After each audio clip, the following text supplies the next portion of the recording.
Hey there, welcome back to High Infidelity, the best channel for cheating stories. Like and subscribe to channel for more spicy stories. Now, let's get into today's story video. Wife might have cheated. Is this enough evidence? My wife, 31 female, and I, 33 male, have been married for 6 years and have known each other for 8 years. First, thank you for taking the time to read this, but please bear with me as I haven't slept well in the previous few days and my mind has been racing like crazy. My wife went on this business vacation to Europe with a few colleagues. They were all sleeping at a hotel for the first couple of days, and even though she had extremely busy days, she always FaceTimed me at the end of the day. Everything seemed to be okay. They relocated to a new location on the third day, 2 days ago, to work on a large project with other local employees. Because the day was difficult, she didn't write me much. She texted me 4 hours later, at 11 p.m., their time, saying she's heading to the sauna with her female roommate. Let's call her V. She's from overseas. The sauna is located in the complex where they are living, and it is a normal practice in the nation. But considering their long day, it's much too late for that. She then emails me 2:30 hours later at 1:30 a.m., stating I'm going to sleep, write you when I wake up, love you, and I respond. No mention of being weary, of being unable to make a call, of what she had been doing for the previous 2:30 I'm not controlling. It's simply something she usually conveys. It seemed chilly, distant, and out of character. And I had a nasty gut feeling. My gut emotions are typically correct, and I don't ignore them. I had a horrible feeling the whole trip for reasons I'll describe later, but nothing that truly tingled my spidey senses until now. So I had to figure out what was going on. She had left her laptop at home, which syncs messages, so I could watch events unfold in real time. She had a conversation with this man, let's call him K. She sent him a message at the same moment. She sent me a message, and it was just one emoji, a heart with a band-aid. I'd never seen the emoji before and had no idea what it represents. I had left my laptop open while getting ready for bed, and holy duck, there was a message from my wife stating, come to room 3. My heart is beating like crazy at this moment. I'm yelling. I'm sobbing. I'm upset because, despite my suspicions, my wife was the last person on the planet I expected to do anything like this. I'd been cheated on a couple of times in a previous relationship, and I learned to identify the kind. My wife was the polar opposite, or she's just good at concealing it. So I'm going through all of these situations in my thoughts. Maybe room 3 is different, and they're going to party with other people a little more. But why righteous K? Maybe he's going through something and needs to vent. Perhaps she's inviting K to V's room, the roommate. But why didn't V write K from the start? What would K do with V if my wife was in the room? Apart from any kinky stuff, is my wife even sharing a room with V? She informed me she was a week before she departed, but they may have switched. While my thoughts are racing, I see that K's message has not been delivered. Perhaps he doesn't have a battery. K writes, going there an hour later. The message is left unread, so I'm guessing she's sleeping and he'll knock on the door before returning to write her back. But the message remains unread for the next 7 hours, during which I push myself to stay awake, since it's the only way I'll be able to see anything happen. Then, in real time, I witness the whole post being removed.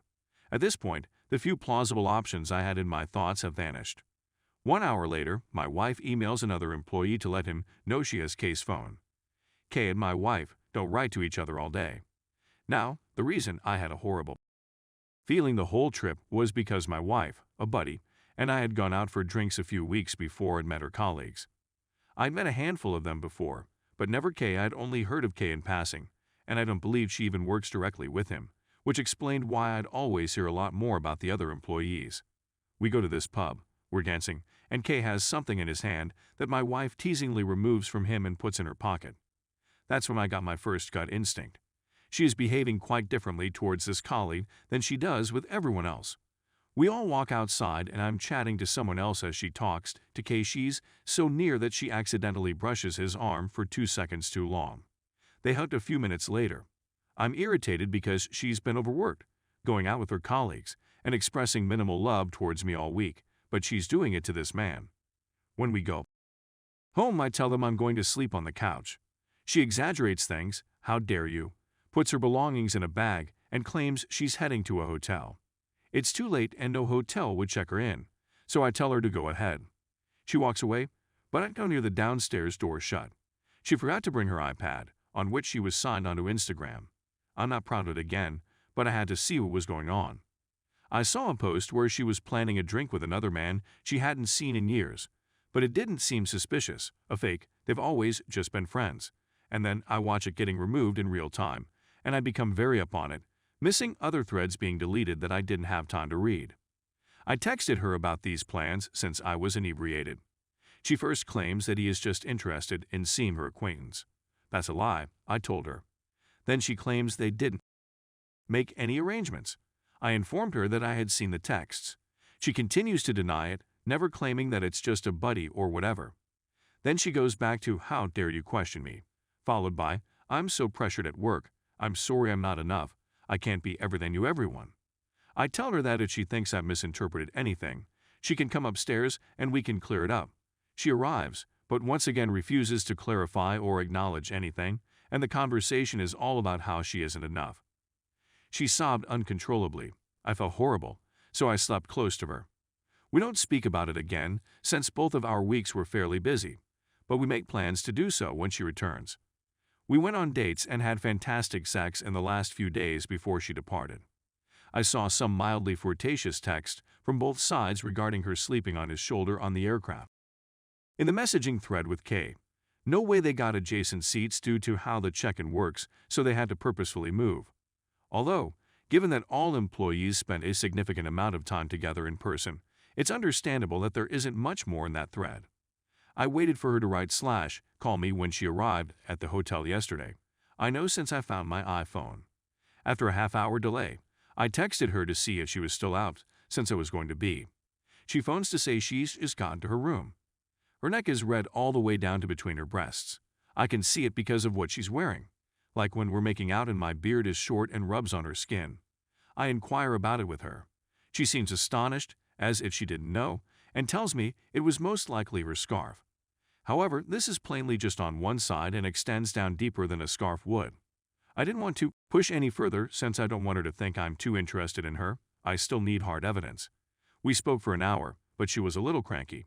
Unlike other days when she comes into the room and quickly begins getting ready for bed, she has pretty much the same routine always. Except for putting on pajamas, she seemed to be putting off getting ready for bed. So I keep hesitating, waiting to see whether Kay would write her or if she will write back. Then I inquire about the sauna. She said she barely got in since it was so crowded.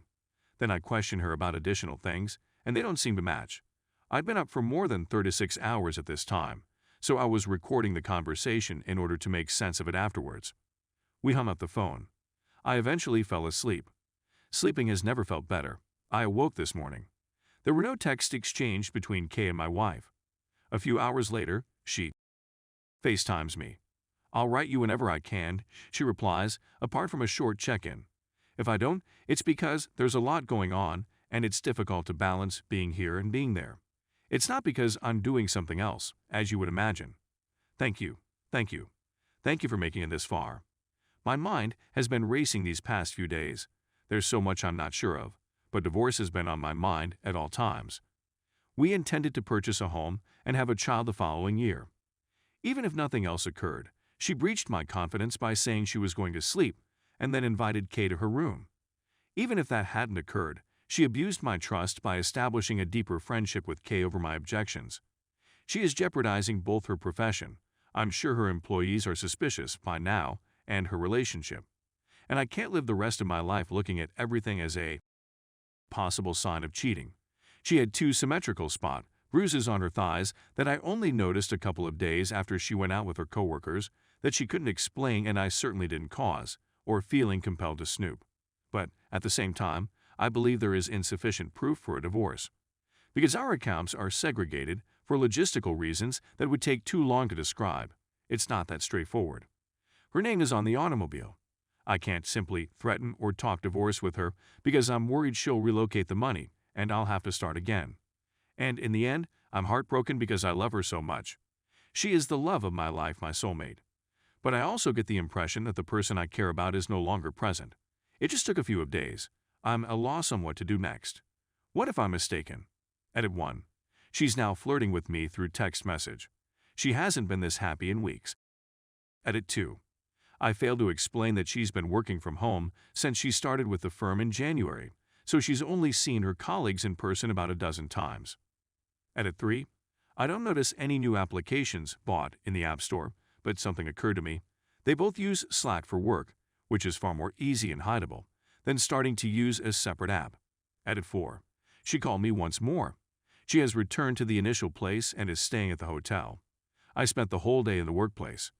One of the first things she told me was that her arm was bruised, and she thinks she hurt it at the other site, but she's not sure how. It was too dark for me to see it on camera.